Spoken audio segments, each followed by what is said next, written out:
Hello everyone, it's me again. So last meeting we have discussed our previous or first two topics under our midterm, the predicate logic, the universe discourse or also known as domain, two types of quantification, and as well as the rules in negating our quantifiers. Now this morning let's talk about our next topic, the last topic for module 1, which is the nested quantifiers. So, I'm sorry if medyo maingay yung background ko, no? I don't know if maririnig nyo yun siya. Pero, okay. So, to start, yan. This morning, at the end of the lesson, the student should be able to define and give examples of nested quantifiers and determine the truth values of the given quantifier. So, ano ba itong nested quantifier na ito? So, nested quantifier, it is a quantifier that appears within the scope of another quantifier. So, meaning to say, sa isang expression or sa isang equation, kumbaga, meron dalawang quantifiers tayo na makikita. So, here, two quantifiers are said to be nested, if one quantifier is within the scope of the other quantifier. So, meaning to say, sa scope, nasa scope siya. So, for example, in this quantifier, so we have here, for all x, there exists y, such that x plus y is equal to 0. Okay. So, meaning to say, sa isang expression, dalawa yung quantifier natin. For example, dito, meron tayong universal quantifier and meron tayong existential quantifier. So, meaning to say daw, for all x, so we can consider na ito siya, yan yung ating first na function. Then, after that, after ma-simplify, we proceed to our second na quantifier, and ito yung kanyang function, the p of x, y. Okay, so medyo mahirap or medyo nakakalito. Ano ba ibig sabihin nito? Okay, so here, let's assume that the universe of discourse for the variables x and y consists of all real numbers. Okay, and we have this nested quantifier. For all x, for all y, x plus y is equal to y plus x.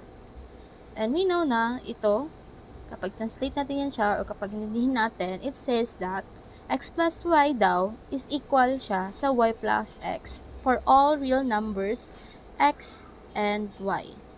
For all real numbers x and y. So, saan galing itong real numbers? So, dito lang siya, galing siya sa ating universe of discourse. So, sabi dyan, yung universe of discourse natin or yung domain natin, all real numbers. And we know na itong symbol na ito, if we translate that in English, diba? We have the term na all. Or pwede ding every. No? Every. So, sorry sa handwriting ko.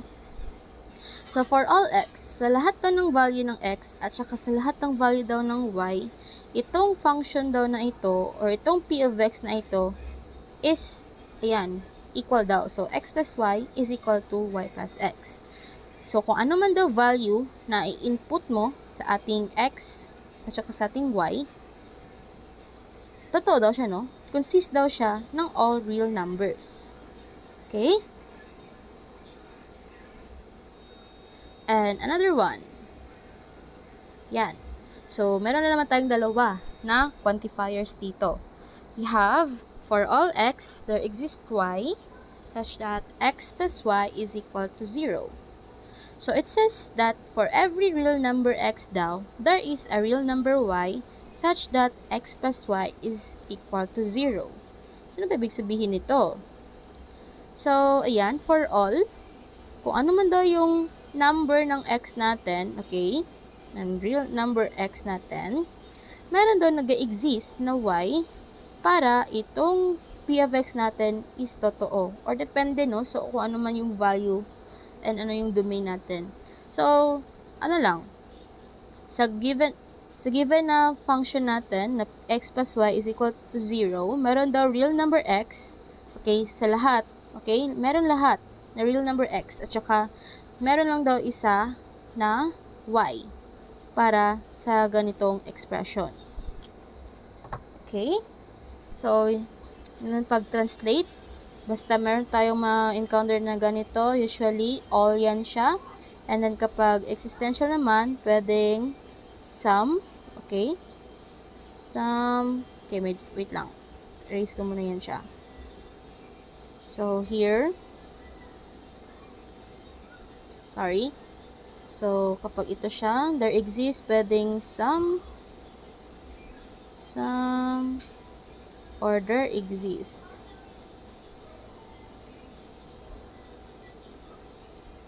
Okay?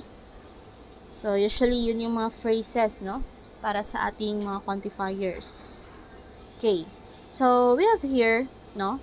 How to determine ano yung truth value ng ating given nested quantifier. So, let's talk about muna itong ating first na quantifiers. Dalawang universal quantifier. We have for all x, for all y, pxy, and for all y, for all x, pxy. Saan ba ito siya? So, ito si for all x. Okay, for all x, for all y, p of x, y, equivalent lang yan siya dito, no? Sa for all,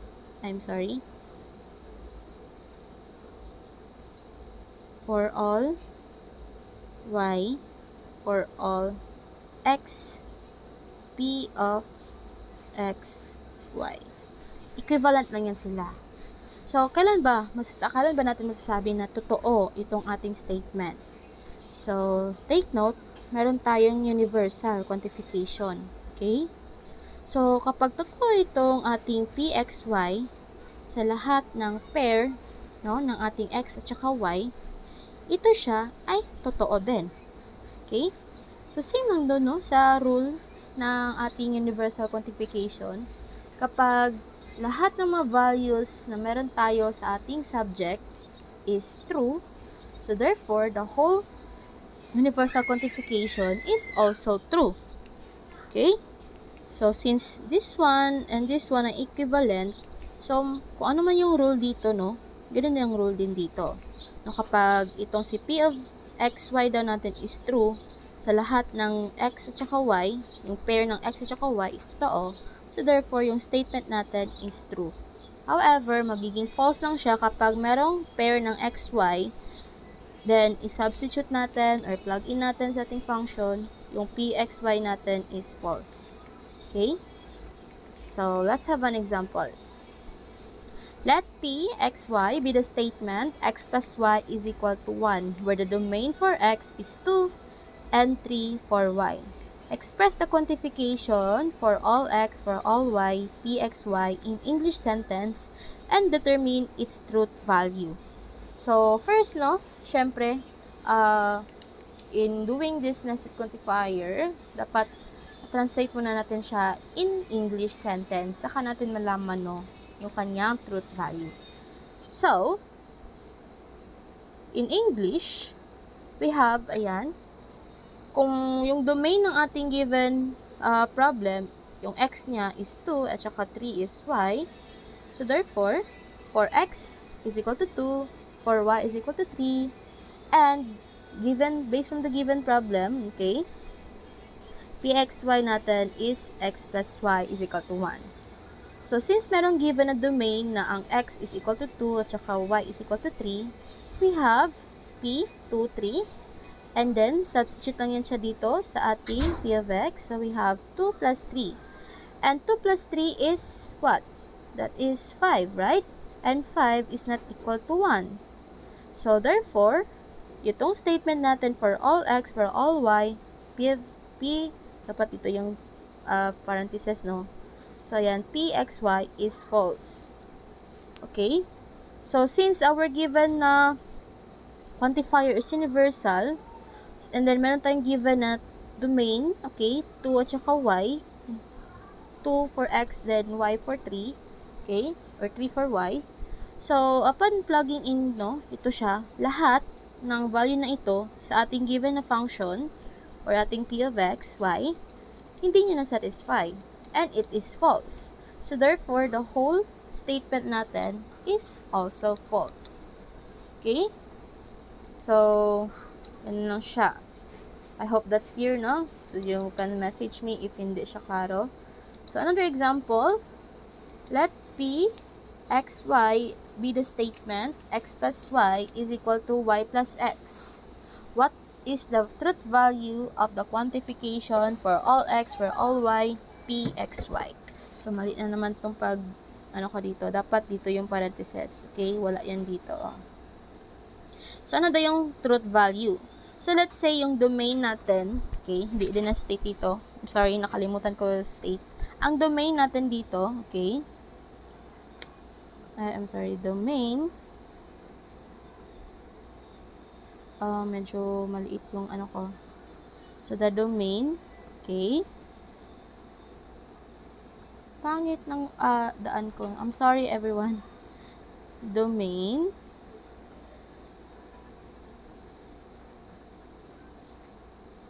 is all real numbers.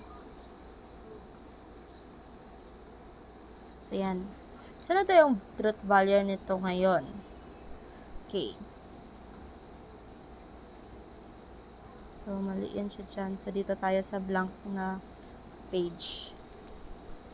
So, itong for, statement natin, di ba? We have the statement na p, x, y is equal to, okay, x plus y is equal to y plus x. And, translating this into yung ating nasa quantifier, we have for all x, okay, for all y, p, I'm sorry. Bakit? Na-erase ko pa talaga. Okay. So, diretso lang ta sa to ang problem na for all x. Sorry for that notification. For all y, p, x, y. So, translating that in English, we have this term. Okay? Wait lang. Let's clear that all. Translating that in English, we have this. The quantification for all x, for all y, p, x, y denotes a proposition. For all real numbers x and for all real numbers y, x plus y is equal to y plus x. Okay? Yan yung kanyang English sentence. Pero ano kaya ang kanyang truth value? Bakit nasabi dito na since p, x, y is true for all real numbers x and y, the proposition for all x, for all y, p, x, y is true. So, paano natin ma-determine yung kanyang truth value? So, let's solve here. Okay.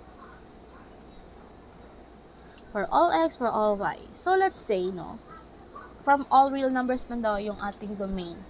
So, let's say if x natin is equal to 1. And we know na itong p of x, y natin is x plus y is equal to y plus x. Okay? So, paano kapag meron daw tayong x na equal to 1? So, substitute muna natin, no, sa ating given na phrase. Okay? So, we have 1 y, that is simply 1 plus y is equal to y plus 1. Okay? And simplifying that one, so we have y minus y is equal to 1 minus 1. And this is 0, and this as well as this is 0, so they are 0. Or 0 is equal to 0. That is true para sa x natin na equal to 1. Okay, how about kapag our y naman ngayon is equal to 1. So, mag-assign lang tayo ng value natin for x and y na real numbers daw. So, let's say if y is equal to 1. So, same lang, no? So, ginawa natin kanina, pero si y lang yung papalitan ng ating value. Okay? So, we have x plus 1 is equal to 1 plus x. I'm sorry.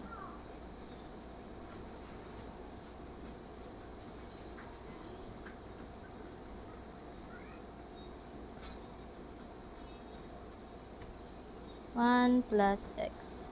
Simplifying, x minus x is equal to 1 minus 1. So, 0 is equal to 0. Okay? And this is true.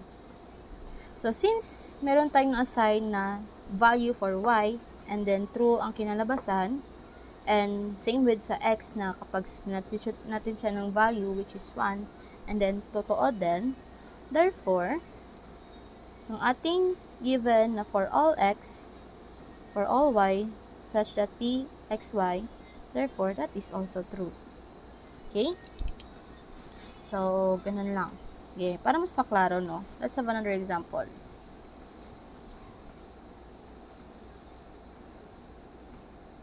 So, let p of x such that x times y is equal to y times x, where the domain for all variables consists of all real numbers.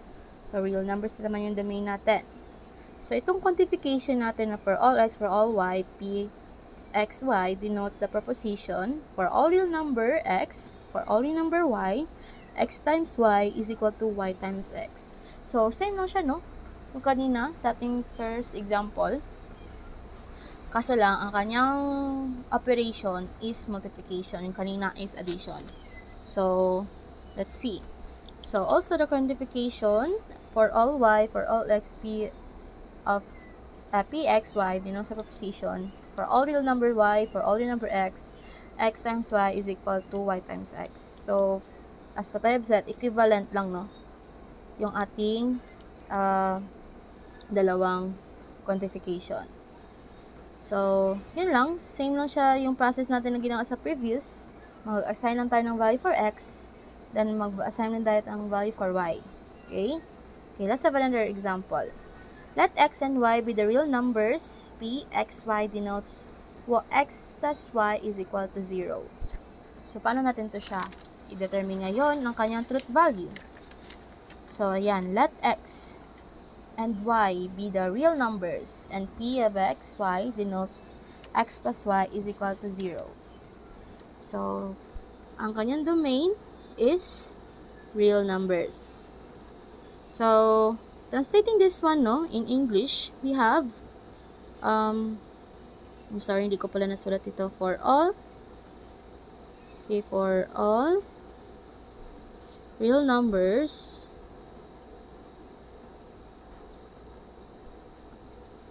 x and y,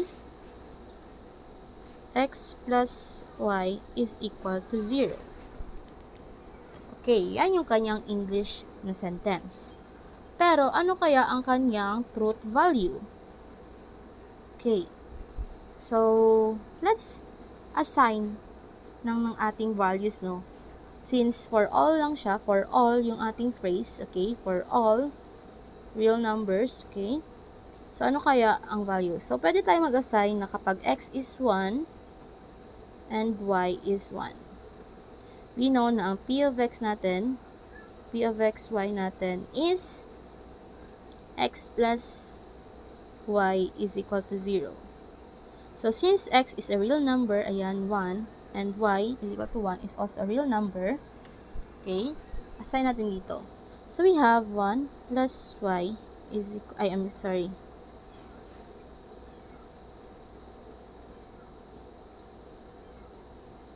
y plus 1, is it equal to 0? So, di ba hindi? Kasi 1 plus 1, that is 2. And 2 is not equal to 0. So, this is false. So, dito pa lang na example, okay? So, dito pa lang na example, ang ating for all x, for all y, such that p of x natin is x plus y is equal to 0, is false. Kasi, ayan, dito pa lang na example, false na siya. So, false na lahat ng ating statement. Okay? Let's have another example. Yun siya. So, I hope that's clear, no? If you have question, you can message me para ma-cater natin yung mga inquiries ninyo. Okay, so yan muna sa video na ito kasi medyo mahaba na, no, yung ating video. So, let's proceed to the next one. See you sa next video.